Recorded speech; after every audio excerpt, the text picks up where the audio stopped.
Well, good afternoon and welcome to today's webinar looking at science and technology demonstrations launching on board Northrop Grumman's 21st Commercial Resupply Services mission to the International Space Station. I'm Patrick O'Neill, Public Affairs and Outreach Lead for the International Space Station National Laboratory, and I'll be your moderator for today's event. Prior to getting into some of the research investigations that are destined to the space station on this mission, let's talk about some of the logistics for this launch. So as mentioned, this is Northrop Grumman's 21st Commercial Resupply Services mission to the orbiting laboratory contracted by NASA. The launch is slated to take place from Space Launch Complex 40 in Cape Canaveral Space Force Station in Florida in early August. Northrop Grumman's Cygnus spacecraft is filled with more than 8,500 pounds of critical research and supplies and will launch on a SpaceX Falcon 9 rocket. Speaking of research, that is why we are here today, as we have an impressive lineup of individuals that are ready to talk about their investigations that are launching to the orbiting laboratory. These representatives will provide an overview of their projects and then answer any questions to media who have registered in advance. This webinar is also being recorded and will be posted to the ISS National Lab YouTube page, as well as our official NG-21 launch page. Okay, before we hear from the teams, though, launching investigations on this mission, we will first hear from a few representatives from the ISS National Laboratory, NASA's ISS program, and after which we will have some special remarks from the National Science Foundation. For media, after these opening remarks from ISS National Lab, NASA, and NSF are done, I will open it up to any questions. To ask a question, please raise your hand feature within the Zoom platform, and we will unmute your line so that you may ask your question, or you can just ask your question by sending it in via chat. Okay, so I think that should put us in a pretty good place as far as logistics are concerned. So what do you say we start talking about some science? First, I would like to invite Dr. Davide Marotta, Program Director in Space Biomanufacturing for the ISS National Laboratory, to provide some remarks from research that is flying from the ISS National Lab.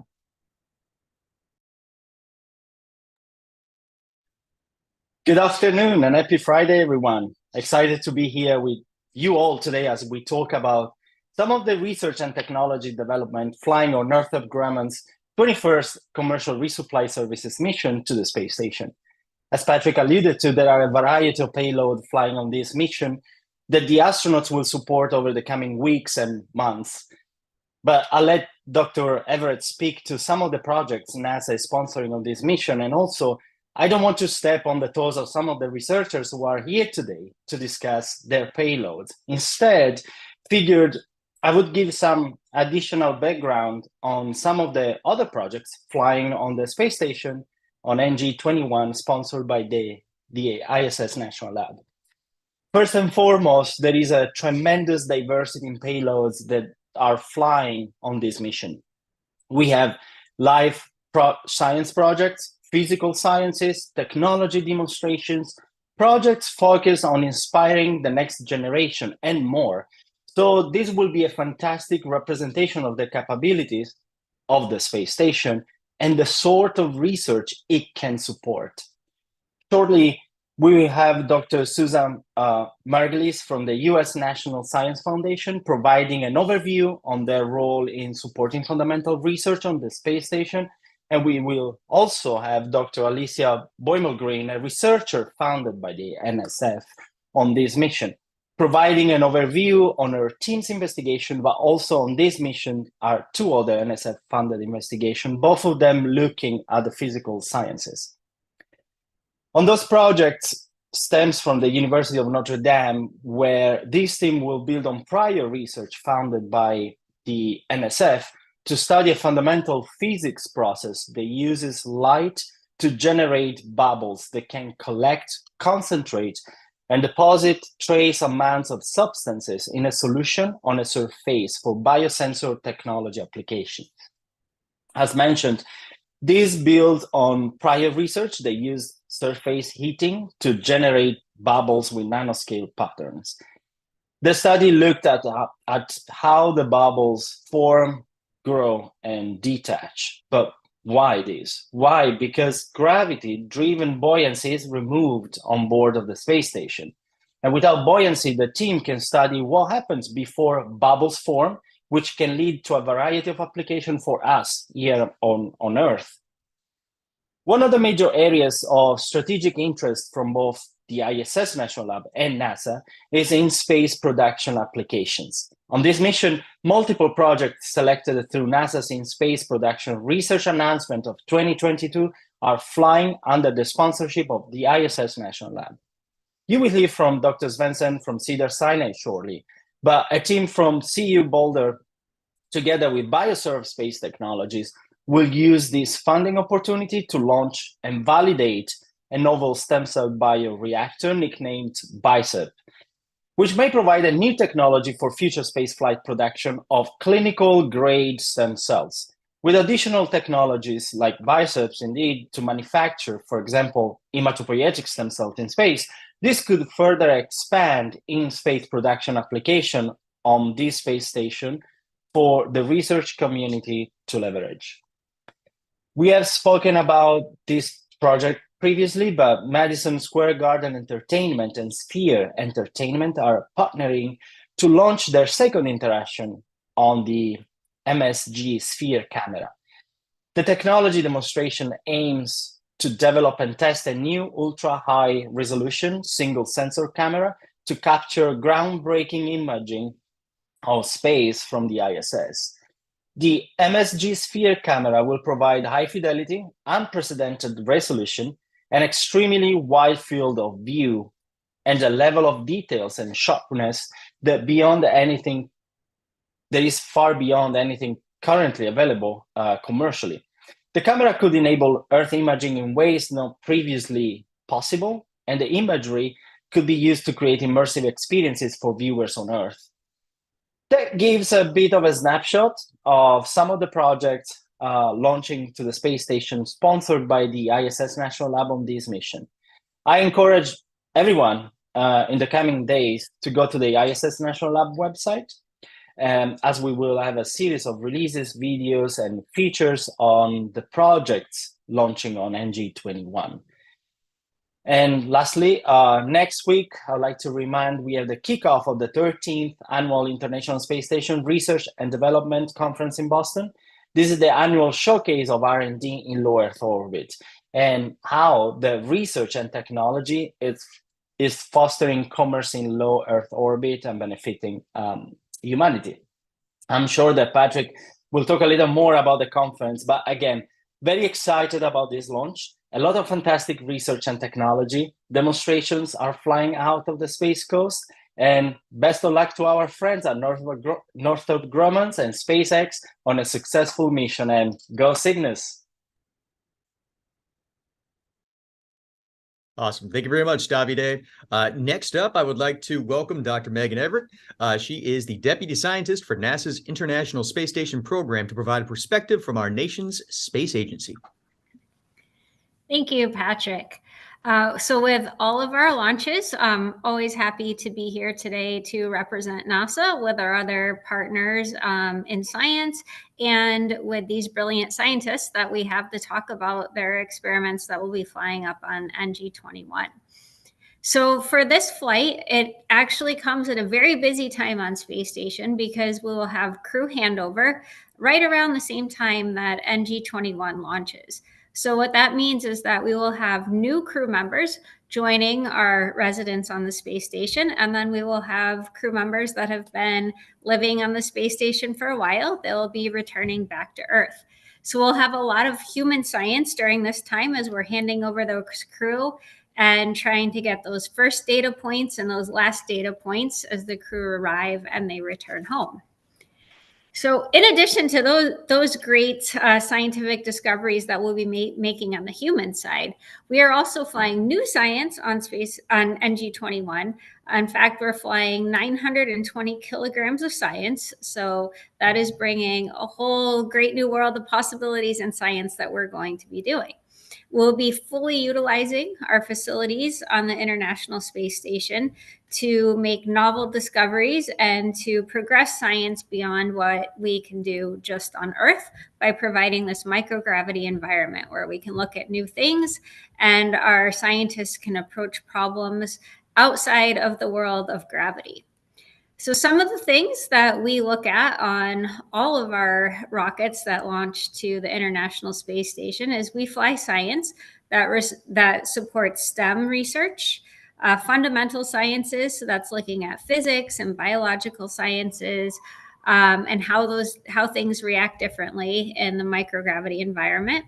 We do technology demonstrations that both enhance humanity here on Earth, as well as promote our exploration beyond the low Earth orbit to the lunar surface, or even looking beyond the lunar surface to Mars one day. And as Davide talked about, we also do in-space manufacturing. And we have great examples of all of that science flying on NG-21 today. We also have fantastic scientists that are going to talk some of it. So I'm going to try not to be redundant and talk about any of their science, but I'll talk about a couple of things that NASA is flying that we're really excited about, that will hopefully pursue our ability to explore beyond the International Space Station, as well as improve life here on Earth for folks. So one of those things is called the Packed Bed Reactor Water Recovery Series. And this specifically looks at two-phase flow of a liquid through different media. And this is actually the third flight for this piece of hardware. And the whole idea of flying it is how we better inform our water cleansing processes on the space station, as well as our urine processing on the space station. And as we're doing this, we want to be able to inform what type of materials are best for our engineers to design hardware for our future spacecraft. But this also is really important because it informs things on Earth, such as life support systems, fuel cells, nutrients to soils, or even how to better produce pharmaceutical grade water that would go into different drug developments. So we're hoping that this science really is informative on how we can get our systems ready to go beyond just the International Space Station for flights that we have just around the corner to the lunar surface. We are also looking at the effects of radiation on different life forms. So there's an investigation called Rotifer-2, and this is looking at DNA repair in rotifer, which are these kind of planktonic type organisms. So we'll be exposing these organisms to the harsh environment of microgravity and comparing those to the DNA of the organisms that are just here on Earth. And that should give us a great example of how long-term exposure to these radiations or these harsh environments affect all of our DNA processes, whether they're in humans or in other life forms.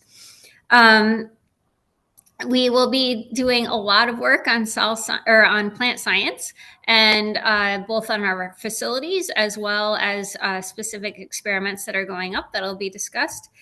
And then another area that we're very keen on pushing forward is looking at different ways to cure diseases on the space station. One area that's been in the press and the media a lot is cancer moonshot, and NASA being a big partner in that project and that effort with the White House. And there are cell science and stem cell experiments that are specifically looking at how we can detect cancer earlier, how we can provide new and novel treatments for cancer and related to drug discovery or stem cell research, and even regenerative medicine that we will be talking about today as well. So with that, I am going to hand it back to Patrick and hear from the rest of our group today. Thank you. Well, thank you very much, Dr. Everett. And now we are going to pass it over to a special guest. We have Dr. Susan Margulies, who is the Assistant Director of the National Science Foundation Directorate for Engineering, who will provide some remarks on how the NSF is providing funding to support fundamental research on the orbiting laboratory. Thanks very much, Patrick. The U.S. National Science Foundation is an independent federal agency that supports science and engineering across all disciplines in all 50 states and U.S. territories. We fulfill our mission chiefly by making grants. We provide about 25% of federal funding to all the academic institutions in the U.S., colleges, universities. We fund basic research, and we also support solution-oriented research. We also support the training of the science, technology, engineering, and math workforce of tomorrow. K to gray, we like to say, from very early stage through college, through those who are already in the workforce, and reskilling for new careers. NSF invests in state-of-the-art facilities, test beds, and infrastructure to enable researchers across the US to explore new questions that they might not be able to explore on their own campuses, and to expand our understanding and test the designs of new technologies. The International Space Station is a very special test bed. The microgravity environment of the International Space Station allows researchers to study phenomena whose fundamental mechanisms might be masked by the effect of gravity. 3 projects that are going up in NG-21 will be investigating fluid dynamics, particulate processes, and nanoscale interactions to improve our understanding of problems here on Earth. Future technologies in biosensing, drug discovery, and environmental monitoring are going to arise from these experiments. NSF is a longstanding partner. We have been partnering with the ISS National Lab and NASA since 2015, and we have invested over $27 million in 80 awards. That's 58 different projects to 56 different institutions across our nation in 26 states for the fundamental research that takes place on the International Space Station. And more than 20 of those projects have been launched so far. Besides fluid dynamics, topics include behavior of heat and flame, as well as tissue engineering. So I wanted to highlight just a couple of really exciting projects that have yielded really important impacts so far. In the area of combustion engineering, or fire, we've actually benefited from the studies in space to understand how fire moves in confined spaces. In particular, how it interacts both thermally, the temperature, as well as aerodynamically with the flow, and how fire spreads with thin walls and thick walls. We've literally changed how we fight fires and prevent fires to help reduce deaths and property damage from structural fires. In short, NSF invests in high-impact projects that have the potential to improve our understanding of life here on Earth. The engineering advances that we have funded address many, many challenges, including manufacturing materials in new and very different ways, treatments for diseases, clean energy innovations, and even flood and, of course, forest fire resilience as well. These are exciting projects that will really improve our understanding of phenomena on Earth and our ability to control and create new opportunities to improve life here on Earth. Thank you.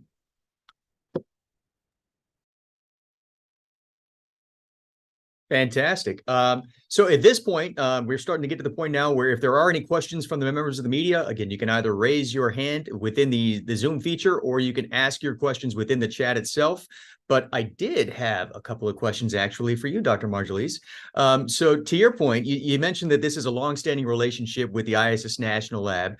And while your team is funding an incredible amount of research, what is it about launching projects to the space station that is both exciting for you as well as for your team? That, kind of maybe is a little bit different about some of the other projects that you funded that you mentioned. So space is a very special laboratory. I'm an experimentalist as well as a modeler, so I really embrace the purpose of the experiments that are done on Earth and the role that the experimental laboratory of the International Space Station plays. One of the projects I'm a biomedical engineer. One of the projects that I think has been especially exciting is we all know that there's muscle loss for our astronauts in space. But we also know that there's muscle loss for those of us on Earth, whether you have had a casted limb, whether you have family members who are aging, there's muscle loss. So a previous project that went up into the International Space Station explored in cells, is the muscle loss experienced in space the same as the muscle loss that's experienced here on Earth with aging or with disuse? So the answer is yes. So space becomes a wonderful accelerated test bed to be able to test new drugs that could combat muscle loss here on Earth by testing new compounds in space. So that type of opportunity to really take science on Earth to space in a way that we could never study them on Earth is really exciting to me. Thank you. Course. And you and I chatted a little bit before we came live with this, where you had the opportunity to go watch a launch recently over at Wallops Flight Facility out in Virginia.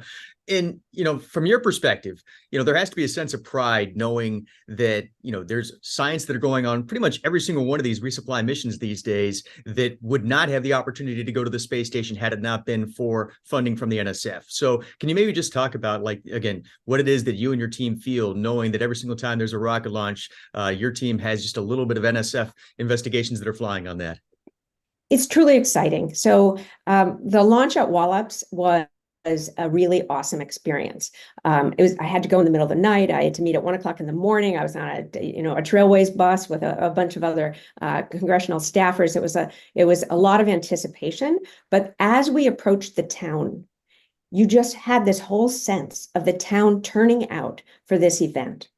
And as we approach the Olympics today, we are, as a nation, so excited to see our teams compete. Science is also a team sport, but it's not a competitive team sport. It is a team sport that everybody can get behind and get excited about. The scientists and the engineers here on Earth, CASIS, the launch team, the astronauts in space who are our distant colleagues who are actually doing those experiments in space, and more. It's a local community, it's a global community that all celebrates science and engineering together. Truly awesome. Fantastic. And yes, I can certainly attest that launches from that area are quite unique. So we look forward to hopefully going back there in the not too distant future. Again, thank you very much. I appreciate your thoughts and insight and looking forward to many more NSF investigations launching to the space station. Thank you, Pat. All right. So with that, now I'm going to move on to the research side of the house. So I would like to introduce first Dr. Alicia Boymelgreen from Florida International University. Dr. Boymelgreen and her team are launching an investigation funded by the NSF seeking to improve models of active colloids that could have a broad range of applications. So Dr. Boymelgreen, good afternoon, and please tell us a little more about your project. Hi. So I am a assistant professor at Florida International University, and this project is one of those that is joint funded by the NSF and the International Space Station National Laboratory, and it's in collaboration with Dr. Jared Schiffbauer at Colorado Mesa University.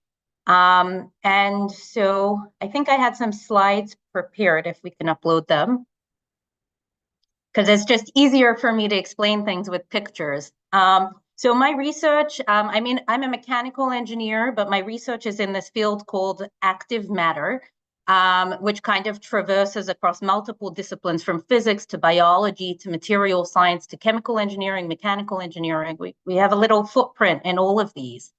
But in a general, broad formulation, active matter is a type of system where objects draw energy from their surroundings and convert it into mechanical motion or movement. And so we most likely to recognize this in biological systems such as birds and fish and even bacteria. So it exists across all different length scales from very small to very big. But one of the defining characteristics of active matter is that if we look at a single active object when it's isolated and nobody's around, it will wander off on its own path in its own directions. But when we bring a whole bunch of active objects together, they create they interact with each other and produce patterns and formations that we refer to as collective motion. And examples of collective motion that are most familiar to us are things like flocks of birds or schools of fish, swarms of bacteria, things like that. So my research, next slide, is actually not in biology. I'm a mechanical engineer and I mainly deal with synthetic or artificial things. So we use synthetic and artificial kind of interchangeably. So we try and create these systems out of non-biological systems, out of artificial objects. And to do that, we fabricate these special particles or colloids that are microns in size, which if you want to scale is about a 50th of your hair, the thickness of a single hair. And we call these particles Janus particles because they have two different properties in the same object. And so they're named after the Roman god Janus, who was also the source of the word January. The Roman god Janus had two faces, as you can see in this picture here. And our particles also have two faces. So in my research, I work with electric field-driven active matter. And so for us, it's beneficial to have the two faces out of two different materials with different electrical properties. So we have an insulator, polystyrene, and we have a metal, gold. And what happens is that when we put these particles in a fluid, in water or in electrolyte, or our space experiments are actually going to be in glycerol, and then we apply an electric field, they wander off. If the solution is dilute, so there's not a lot of particles, they wander off all in different directions. And so on the left-hand side, you see a microscope image, and that's been tracked with a particle tracking algorithm, where the particles are running off in all different directions. They're not moving in one specific direction. And on the right-hand side, we have passive colloids that are not really moving at all. They jiggle around a little bit on the spot under what we call Brownian motion. So in order to understand why we want to take these particles to space, it's helpful to understand what doing experiments looks like on Earth and what the state of the research is on Earth in our labs and in the current research community. And this, next slide. This, basically, we have what I call a spherical cow or spherical chicken problem, which is a reference to this super nerdy physics joke where there's a farmer who his cow is not, depending which version of the joke you have, his cow is not producing milk or the chicken's not producing eggs, and he can't figure out why this is going on. So he calls up his friend, a physicist, and he says, you know, you're a really smart person. Can you help me out with my problem? And the physicist says, sure, I can solve it. And he goes away for 3 weeks, and he comes back to the farmer. He says, great news. I've solved your problem. The only issue is, the slight issue, it's only valid for a spherical cow in a vacuum. Now, this joke is funny because spherical cows don't exist, right? Cows cow-shaped, and they don't generally live in a vacuum like space. So the physicist came up with a problem that was easy for them to model, but it doesn't actually correlate with reality. And we have that a little bit in our active colloid research, where we derive theoretical models for a single particle that's floating around in the bulk. There's nobody around it, no walls around it. And then we do experiments. And what happens in the experiments is that we have this metallic coating. The metal is heavy, and so the particles drop down to the bottom of the chamber that we're looking at them in, and they move along near the wall. Now, if you're moving near the wall, you're interacting with the wall, and it kind of complicates the physics in a way that if anyone's a swimmer, you know, if you swim along at the bottom of the pool or if you swim somewhere near the top, it feels different. And the reason for this is because near the bottom of the pool, the wall is actually pushing against you and increasing the drag or the friction, and it's harder to swim against it. So what happens is we have theoretical models that are derived for single particles with no complications. And then we have experiments where all the particles are near the wall, which is super complicated. So then the experiments and the theory don't match. And we go back to the theory and we say, oh, the problem must have been the wall. So we're going to compensate for the wall. But we never actually checked the particle that is by itself. We never actually checked the theory on its own. So next slide. Our goal with microgravity is to make our particles float. So we're going to take the system on Earth that is what we call quasi two-dimensional because it's lying in one layer near the bottom of the chamber because all those particles have dropped down due to gravity and sedimentation. And we put it in space and all the particles are going to float. And we can take measurements now far away from the channel wall. And we expect that this will inform our understandings of the fundamental behavior of active matter. So for me as a mechanical engineer with a little bit of physicist bent, this is super interesting from a fundamental perspective, being able to validate theoretical models.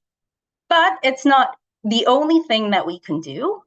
There's been a lot of talk in the active matter community, and this is my last slide, on what can we do with active systems. And there have been a whole lot of different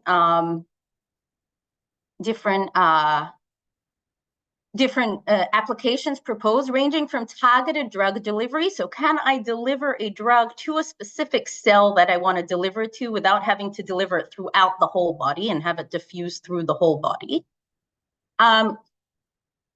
My former advisor in Israel is working on single cell gene transfection. So can I change the gene inside a single cell without changing it in all the surrounding cells, and then look at what effect that has? We can also create new materials where we stack up different types of colloids all together and control them and move them with the electric fields. And then lastly, there has been some talk about using it for environmental remediation, including, so imagine that I have an oil spill and I put in these particles that can absorb oil, and they run around throughout the oil spill absorbing the oil. And yes, and finally, we also have applications to advanced manufacturing and self-repairing materials, and it's pretty endless. They're really rich systems that are super interdisciplinary, traversing multiple areas of research and application. And so we're really excited to see what happens in space, how the particles behave, to understand their fundamental driving mechanisms, and then to take that understanding and apply it to real world situations and commercial applications. Thank you. Awesome. Well, thank you, Dr. Boymelgreen. Again, if there are any questions from media, please let us know. But I also like the swimming analogy. That's very appropriate given what's going on with the Olympics and getting those fired up later on today, hopefully.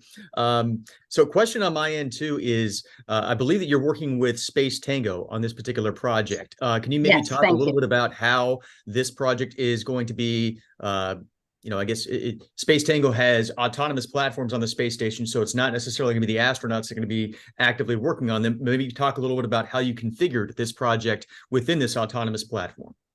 Yes, thank you. So Space Tango is what we call our implementation partner. So their job is to interface between us, the scientists who don't know too much about space, and the people on the International Space Station, and to translate our science to make it space ready and kind of alleviate that process and make it more efficient.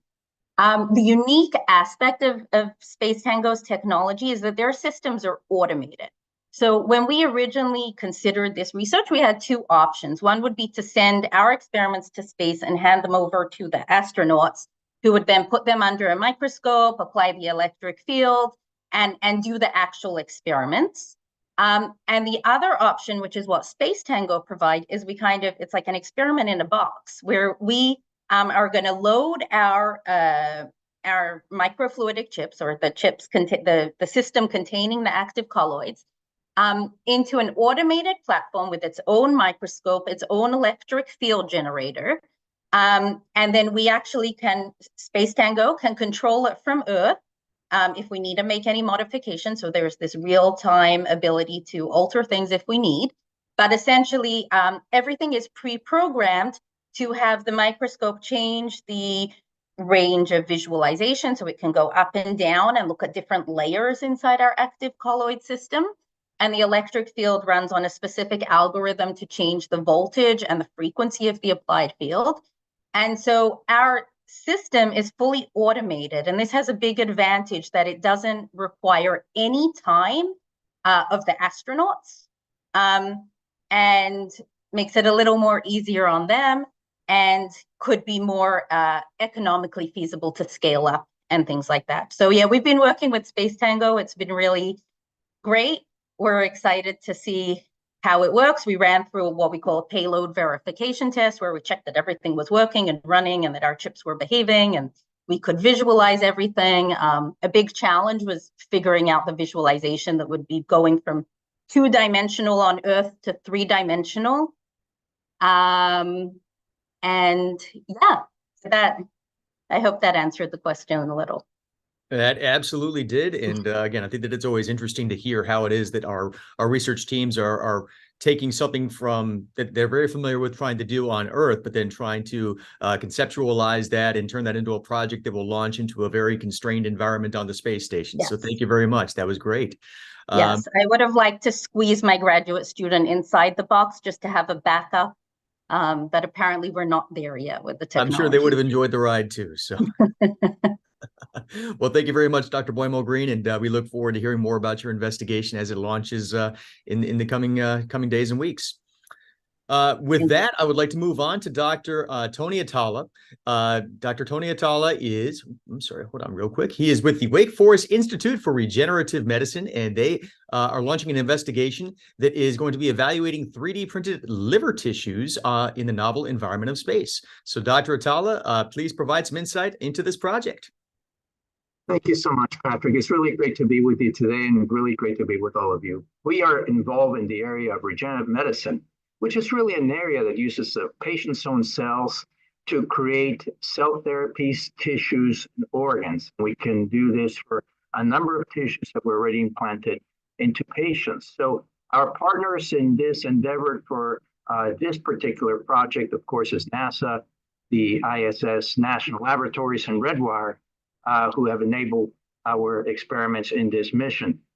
Basically, this comes out of the NASA Vascular Challenge. NASA put out a challenge a few years ago, and that involved creating a vascularized solid tissue that would remain functional outside the body for over 1 month. And this, in fact, was quite a challenge, because when we create these tissues, we try to implant them right back into the in vivo situation where they will be able to function normally. But to keep them alive outside the body for a month was quite a challenge. And so we were lucky enough to have been able to achieve that challenge by using a strategy of 3D printing. And we did this by targeting liver tissue. And so liver is a very complex organ, very vascular, very, very vascular, large mass. And what you can see here in this slide is this vascular tree that is present that is extremely complex, but the tissue architecture is that of a gyroid. So that's the approach that we took in creating these structures, by creating gyroid blocks of tissue that we could print. And this is on the bottom, you can see a simulation of these blocks. And of course, this required a lot of cell work with cell expansion and the ability to print these with the cells into a structure that would have this gyroid appearance that is exactly what the liver structure is. So by replicating what nature does, we hypothesized that by doing so, we could achieve what nature is able to achieve, which is functional solid tissue that could, in fact, remain viable outside the body. And so this on the far left, you see this gyroid structure that we created through 3D printing. In the second middle panel, you see this fully seated with the cells. And then we were able to achieve that functionality long-term with these vascular channels that were able to maintain the tissue alive and functional.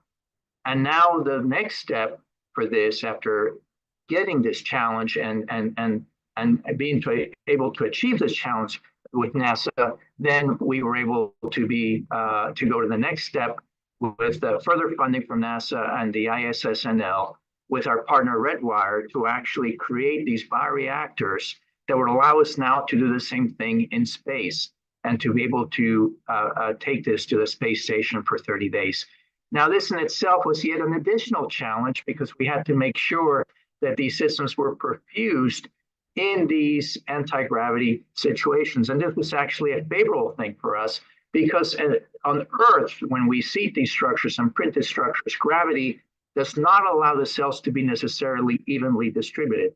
So there are actually major advantages to doing this in space, because in the gravity conditions of space, you do have the ability for these cells to be evenly distributed. And that is what we're looking at through these experiments by sending these perfused chambers with these bioprinted 3D liver structures into space, into the space station, and where we will be able to determine over a 30-day period exactly how these vascular channels form, how the cells get distributed, and this information will be critical for us to take next steps here with this technology on Earth. So we're going to be analyzing this 10 days, 20 days, 30 days.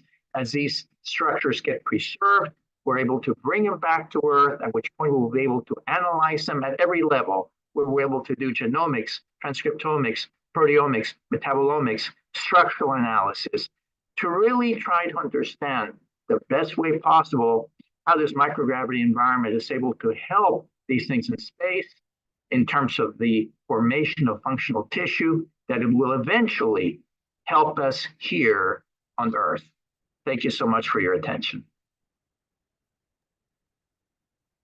Fantastic, Dr. Atala. So one of the questions that you brought up that this came originally from the NASA Vascular Tissue Challenge, and when your team was first working on this challenge, was the thought that this would eventually turn into a space project, or was that kind of a happy accident that materialized as things moved forward? Well, it's interesting. We knew that the project, of course, was to be able to create these structures on Earth, and of course, the actual price was to be able to get this funded so we could take this mission into space. So that was really a great thing for us to be able to do that. And we had 2 projects actually in the Vascular Challenge. We were lucky enough to have both projects succeed. So we got funded for both, and we're very, very excited to be part of this NG-21 to take our first tissue up into space through this Vascular Challenge component. Well, we are excited to talk about it as well. And then, I think that also is we're looking down the road, and I had the chance to go and meet with yourself as well as Dr. Yu a couple of weeks back over at your facilities at Wake Forest. It's kind of looking at in-space production applications, using that space-based environment to possibly, create more, possible like either organs or tissues, things like that could eventually be given to patients here on Earth. I mean, what's kind of exciting to you as you start to look at the future of how space might be able to influence biomedical research? Well, just the ability to create tissues and organs, of course, has been a major advance for us in the field. And the question is, how can we really help to accelerate that technology? And, we have an amazing team here at W Firm. You mentioned Dr. Yu, Dr. Chelsea Wilson, and an amazing team of individuals all working together to bring these technologies really from the bench to the bedside. But this element of space is actually giving us this extra dimension that will help us to manufacture these tissues better here on Earth, and will allow us to have better conditions, we believe, that will help to lower cost, scale up the technologies, and accelerate the delivery of these technologies here on Earth, and hopefully eventually also in space. Fantastic. Well, again, we look forward to hearing more about your investigation as it launches, as well as future investigations from your team. So thank you very much. And with that, I'm going to pass it now over to Dr. Clive Svendsen, who is with the Cedars-Sinai Medical Center. Over the years, Dr. Svendsen and his team have launched a variety of investigations to the space station, but this project is looking at in-space manufacturing of stem cells to improve regenerative medicine for patients on Earth. Dr. Svendsen, please tell us a little bit more about your project. Wait, can you hear me okay? I'll just bring the slides up. That would be great. I'm here with Arun Sharma, who's my colleague. Can I have the next slide? In this work, along with his team. So induced pluripotent stem cells are an amazing technology that has come around recently. You can take adult skin cells from any patient, reprogram them back in time to what's called a pluripotent state. From there, you can make any tissue of the human body. And so we're thinking about using these cells for transplanting into patients. The next slide. But we can also use it for what we call disease modeling, making organoids in the dish. And in a sense, you're taking cells back in time, rather like this H.G. Wells story. So we can take an adult cell and send it all the way back to the beginning and then replay the development of those cells in the tissue culture dish. Now, the next slide. So we're very excited about this technology, and Arun and I wrote a review on this recently. And there's many different aspects of stem cells that we can utilize in addition to cell therapies. And actually, you can take them down different routes. And many of these ideas have been used actually in the space station already, organ-on-chip technologies, making organoids from these pluripotent cells. And on Earth here, we're even transplanting these cells back into animals to see how they can function, as Tony was mentioning, for a cell therapy approach. The next slide.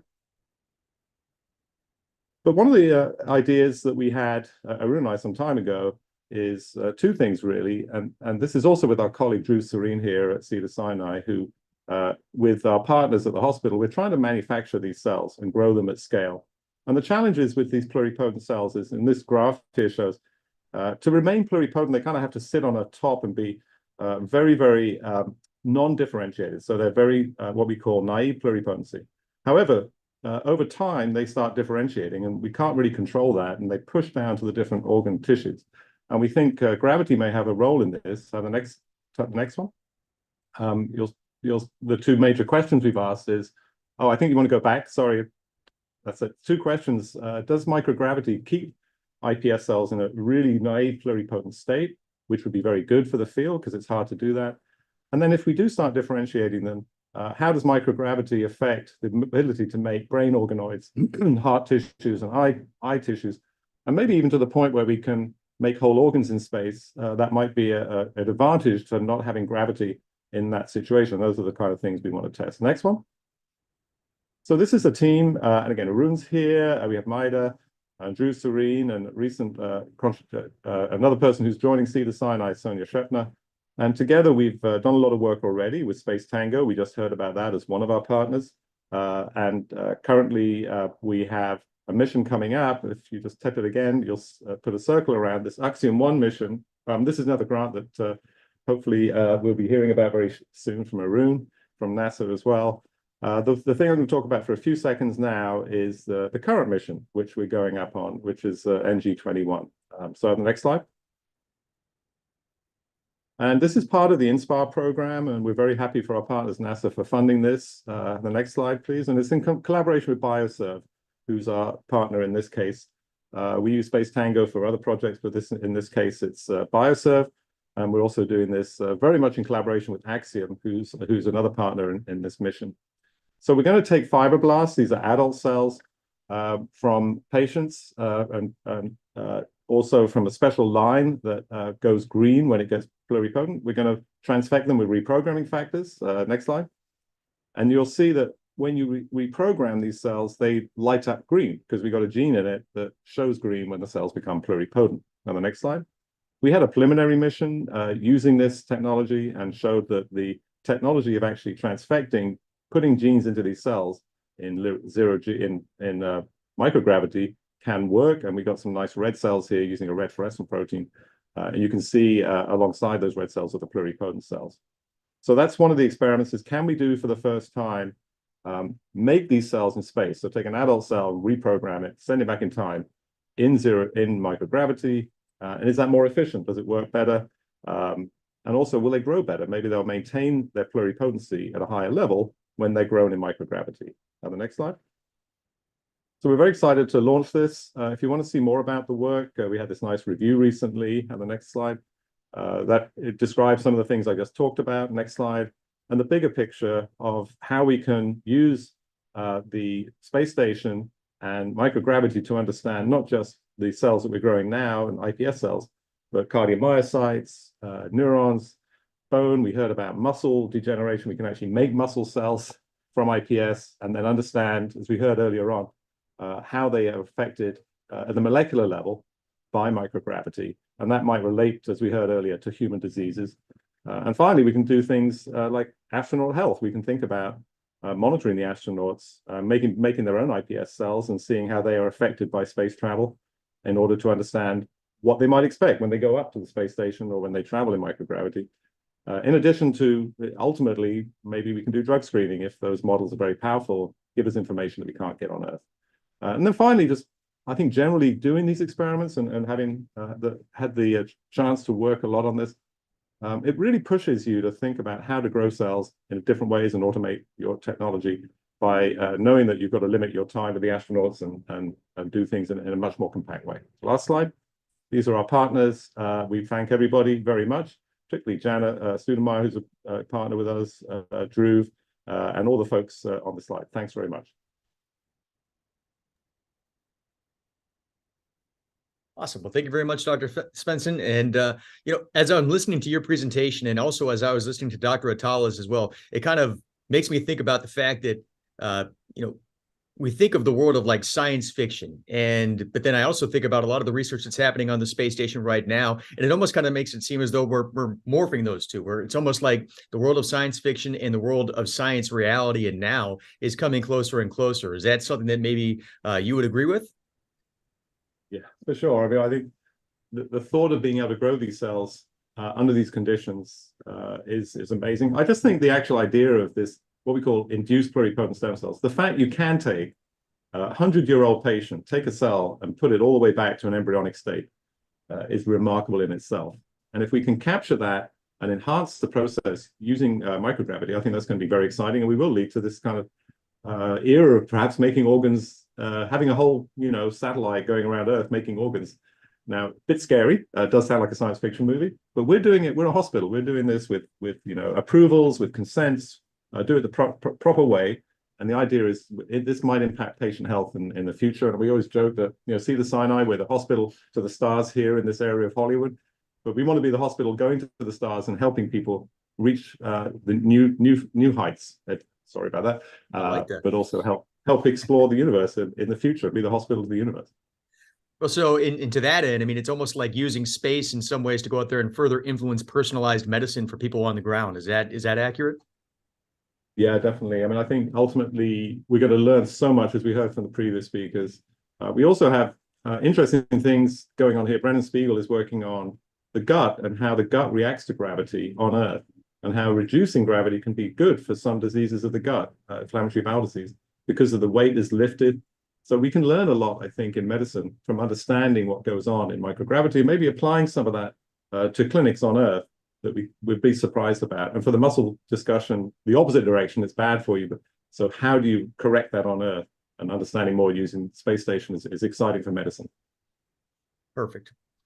Well, again, I know that I'm going to see Arun next week, but hopefully I'll get a chance to go out there and spend some time with you at a forthcoming rocket launch, because, again, it seems like your team is doing quite a bit these days, launching stuff to the space station. So continued success. Thank you. Awesome. All righty. So next, we are going to be talking with Michelle Hooks. She is the Education Project Manager at NASA's Office of STEM and Engagement, who will talk to us today about a fun STEMonstration that will be launching to the space station. Michelle? Hello, everyone. I am so excited to be here and to share our upcoming Screaming Balloons demonstration. I'm Michelle Hooks, an Education Project Manager on the InSTEM contract for NASA's Office of STEM Engagement. I support the Next Gen STEM project that focuses on specifically connecting kindergarten through 12th grade students with educational opportunities that are aligned to NASA's missions.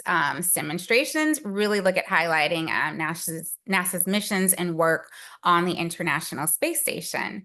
They're one project in our NGS portfolio for kids and teachers to connect with the science that's happening on station. Launching on NG-21, we sent several low-cost, fairly accessible resources that nearly any student can use to do an experiment with an astronaut aboard the space station. Demonstrations are one of these many projects that we have on NGS portfolio that aim to immerse students in NASA's work, enhance STEM literacy, and inspire the next generation to explore. So as I'm listening to all these different research projects that are happening on station and that are also launching on NG-21, my ears are already buzzing, and I'm thinking about ways that we can engage students further with some of this other research that's happening or that will be launching on NG-21.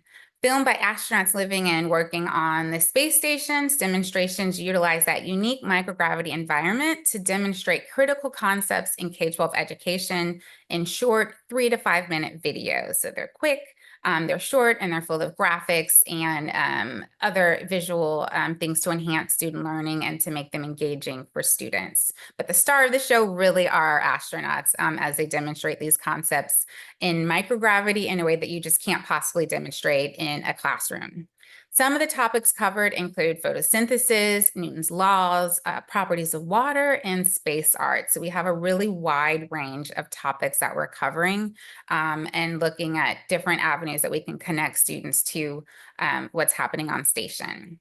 The short videos also connect what students are learning in school to the ongoing research on station, and they explain how those concepts have implications for life on Earth, as well as the future of human space exploration. They give students kind of like an inside look at what astronauts are working on in space and highlight some of that research and technological advancements that are happening. For example, just this week, we had the 3D printing demonstration that just filmed on station. We're excited to get that released for students and educators. And last week, we had a demonstration that filmed that highlighted genetic research happening on station. To do this, we collaborate with strategic partners, with researchers, with engineers, astronauts, among others, to collaboratively answer that question that so many students ask as they're learning in school. And that's, why do I need to learn this? Why does it matter? How's it relevant in real life?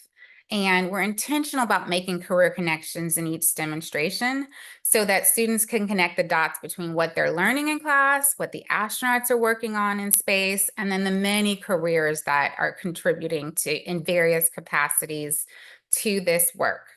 Our growing library of demonstrations includes over 30 demonstrations that have been very well received by both students and educators. And we love getting pictures and photos and kind of feedback from students around the country and also around the world that are engaging as some of our international astronauts participate in this demonstrations in various capacities. For our Screaming Balloon demonstration, we wanted to involve students around the country in a unique student-friendly experiment with the astronauts that are happening on station. So to make this accessible to as many students as possible, we launched on are launching on NG-21 several supplies. We have balloons, hex nuts, pennies, and a balloon pump. We sent clear balloons to space so students can see what's happening to the coins that are going to be placed inside the balloons. And students on Earth will get to use the same supplies at an in-person event that streams online, so kids around the country can also participate. And we'll use these same supplies in classrooms on Earth, of course, as well as on station, and compare how that unique microgravity on station is impacting things.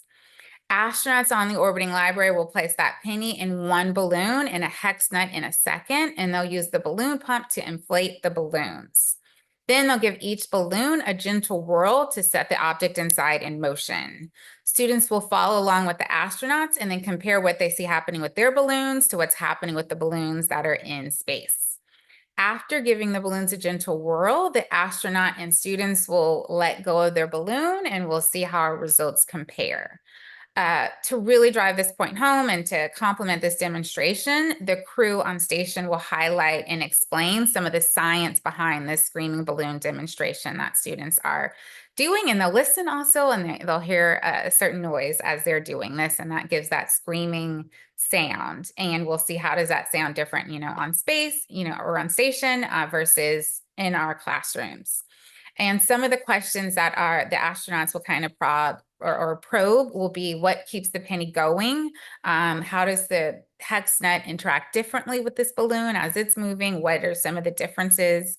And the astronauts will help students understand the role centripetal force is playing both in this screaming balloon demo, as well as in keeping the International Space Station in orbit around the Earth.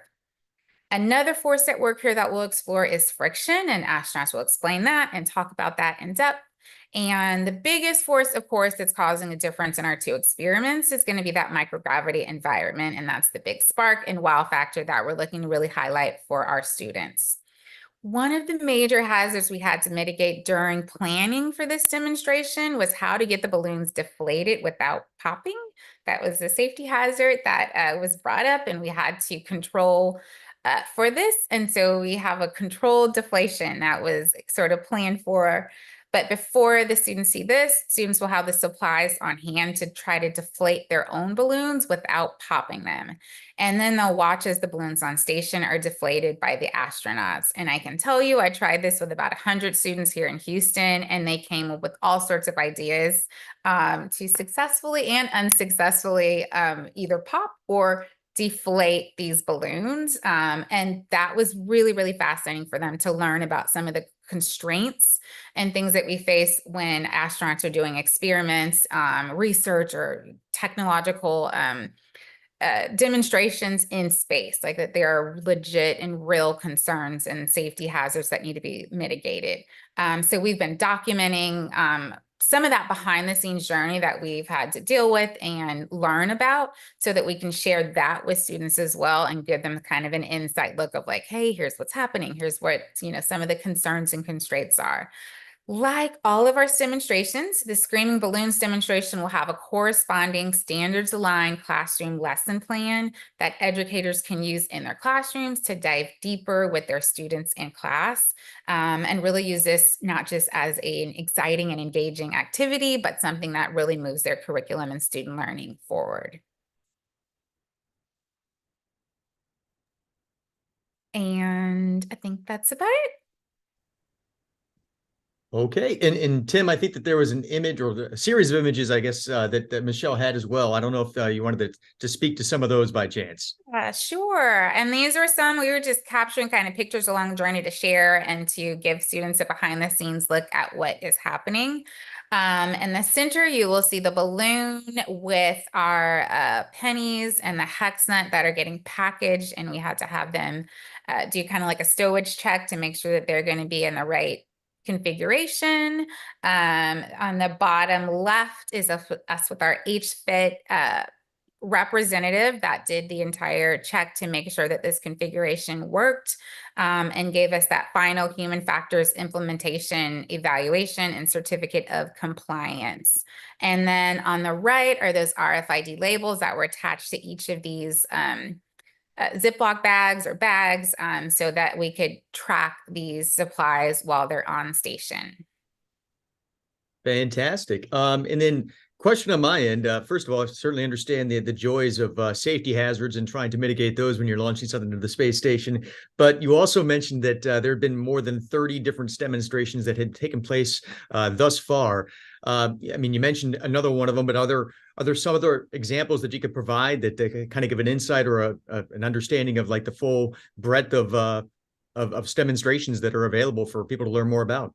Yes, absolutely. And most of our demonstrations, we rely on items that are on station, and we look at including items that students can kind of get their hands on. So for example, properties of water, we used, it was like a hygiene cloth, so basically like a towel, and water. And we saw that get soaked with water, and then we watched as the astronaut, gave it a squeeze, and then saw what happened in space, and students could try the same thing in their classrooms. And we have several just like that utilize either simple supplies that are on station, or the astronauts will use their bodies themselves to either move around to highlight things like friction, or other topics on station.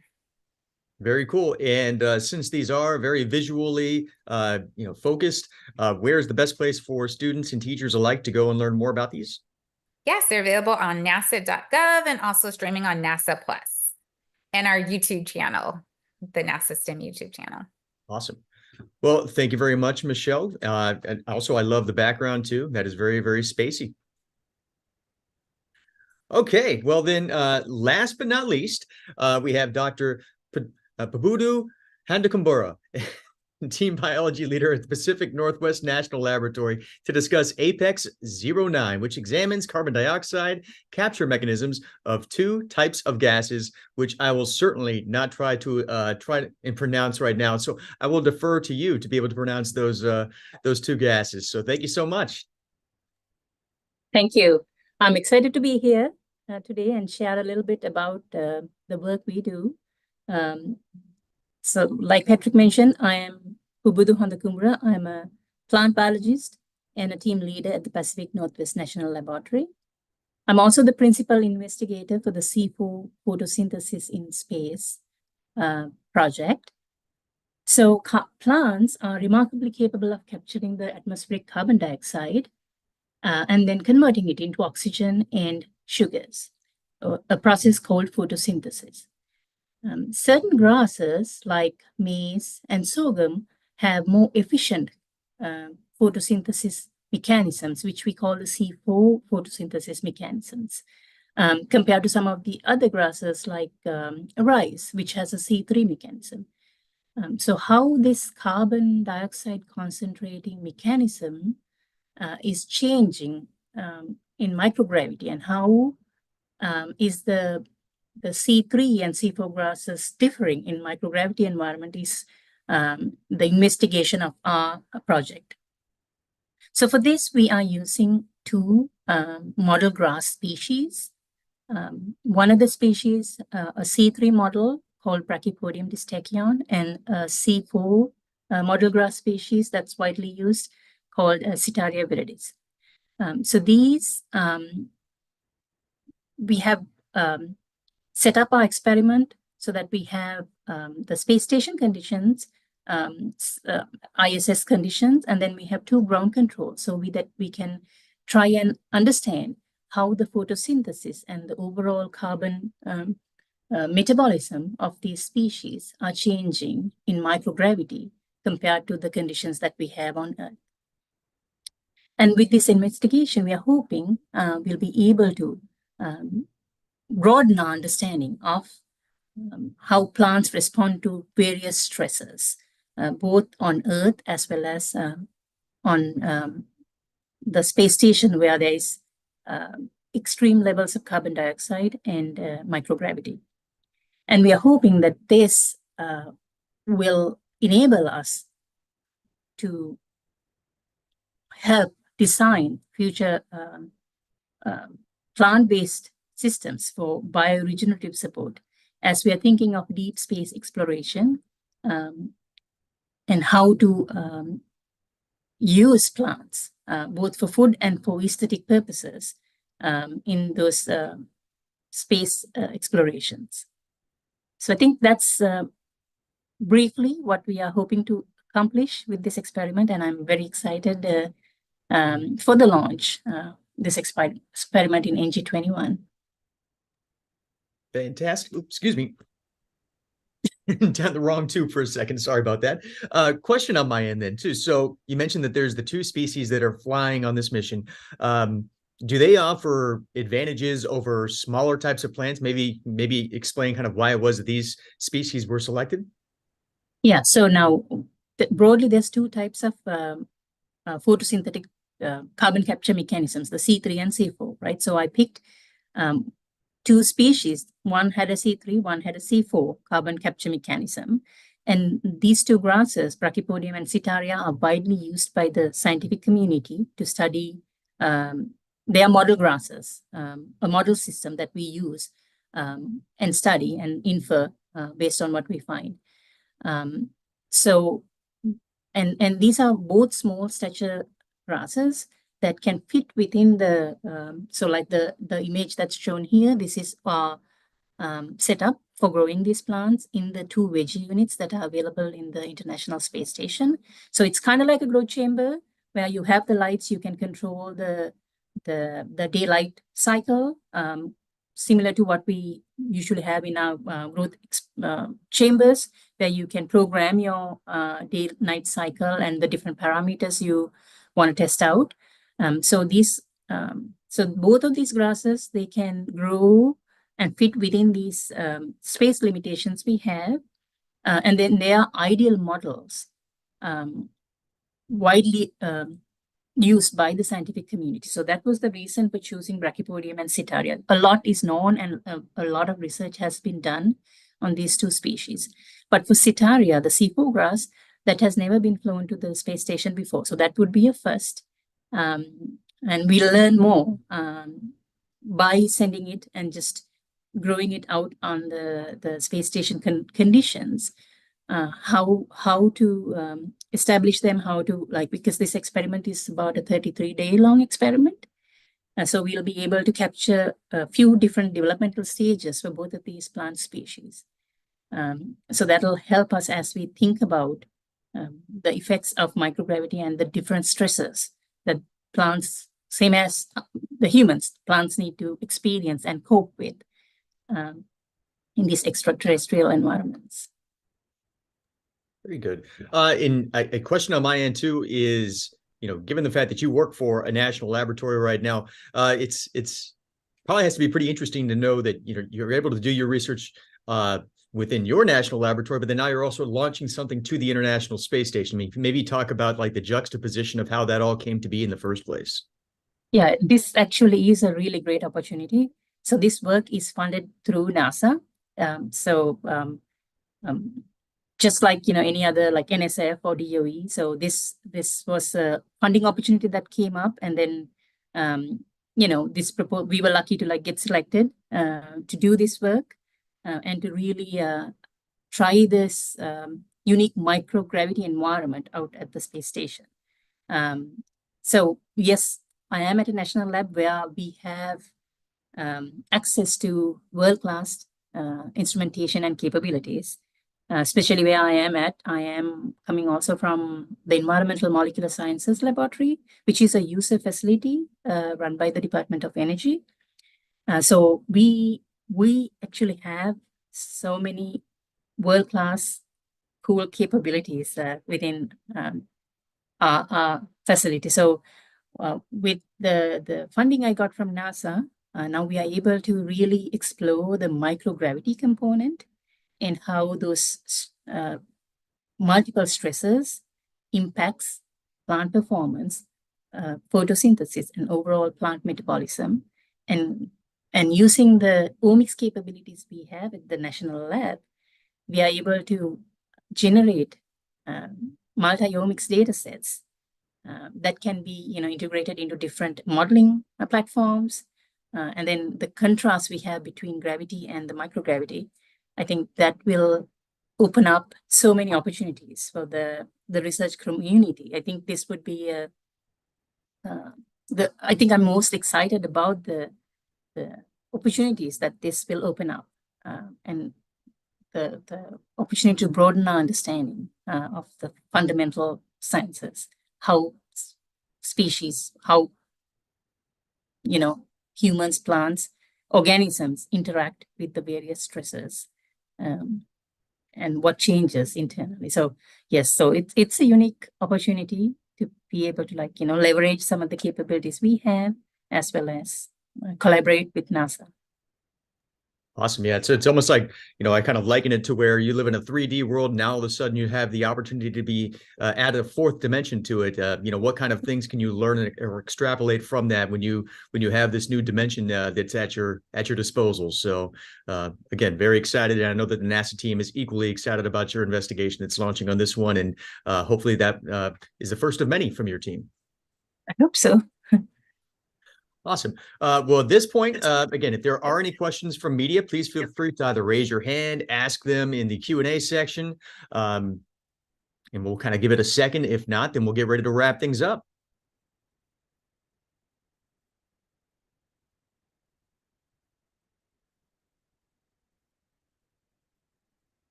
Okay, well then, if that is the case, I would like to thank all of our panelists. I would like to thank those that also joined us from the media today to learn a little bit more about some of the projects that are launching on Northrop Grumman's 21st Commercial Resupply Services mission to the International Space Station.